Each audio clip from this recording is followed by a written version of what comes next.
Hi friends, it's Jaime here. Okay, so as you can probably tell from the title, in today's video I'm going to be taking you guys through my process of how I use Pinterest to dress my characters. Essentially, I make character boards, which are just Pinterest boards, for my various characters across various projects that I'm working on simultaneously, so that I can really visualize what they look like, and what their styles are and all that. And it's been very useful to me and very handy for me, as somebody who is one, a pretty mediocre artist just in general, but two, cannot draw people for the life of her. But yeah, so without further ado, let's get into the video. Okay, so the first thing I do when I create Pinterest boards for my characters, after naming the board, is adding the hairstyles. Sometimes my characters will have one signature hairstyle, which is what I use for the cover of the board, or I'll give them around 3 to 5 hairstyles if I kind of already know in advance that I'm going to be switching up their look in the future. And so when giving characters hairstyles in addition to their signature look, it's important to keep color, length, and texture in mind.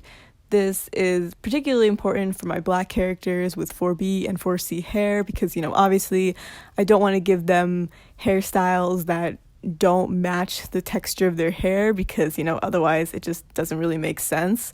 Thankfully, Pinterest has finally added in some search filters that let you kind of narrow down hair textures when you're looking for hairstyles, which, took them long enough, but I suppose better late than never. So, you've got the protective styles and the coily and the curly and the wavy hairstyles. So that's pretty nice now that they have that. Something that's been very useful to me when creating my character Pinterest boards is my character hair board. This is a board that I made when I realized that I was finding pins of all kinds of hairstyles that I really liked, but I didn't need them at the moment.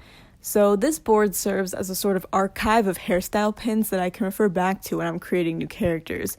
I've tried my best to save hairstyles of all different lengths, colors, and textures. Some of the hairstyles are more feminine, others are more masculine, and I'm not gonna lie to you, I'm still pretty lacking in the androgynous department, but I am working on saving more hairstyles of that nature. Okay, so moving on to outfits, as you can see with the characters I'm showing you, I try to stick to a specific aesthetic for each character. Now this can be an actual aesthetic, or sometimes I'll just choose a color and center all that character's outfit kind of pieces around that color. So it just kind of helps me with making the board look more organized, and it gives me a plan for the rest of the pins I select for the board. And although I try my very best not to, I usually forget to add a certain article of clothing when making these boards, shoes.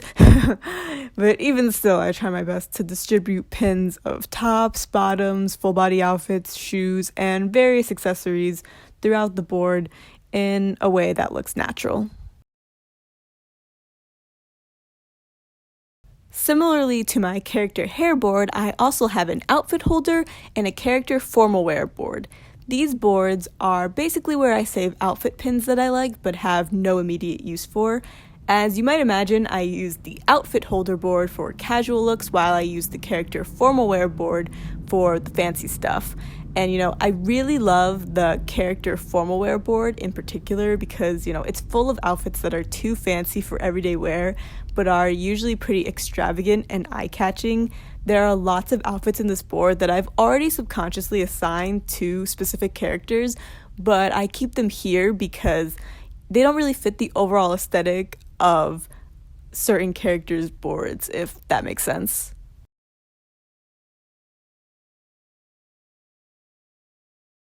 As we come to the end of this video, I'd like to make note of while Pinterest is very useful and helpful in making these character boards, it's not without its flaws.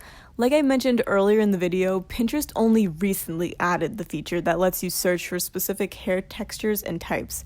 And when it comes to finding pins of fat and plus size people, be it models or just regular people who love fashion, Pinterest is still pretty lacking in that department, and it's disappointing as someone who uses Pinterest as much as I do. Now, my solution for that on my end has been to turn to fashion TikTok, where it's a lot easier to find fat and plus size fashion inspiration. And in general, I follow a lot of people on fashion TikTok. The people I'm showing you right now are by no means all the people I follow on fashion TikToks. These are just some of my favorites, mainly my favorite BIPOC creators. And I definitely highly recommend you go check them out if you are into fashion. And I will have all of their usernames in the description. Anyway, guys, thank you so much for watching this video.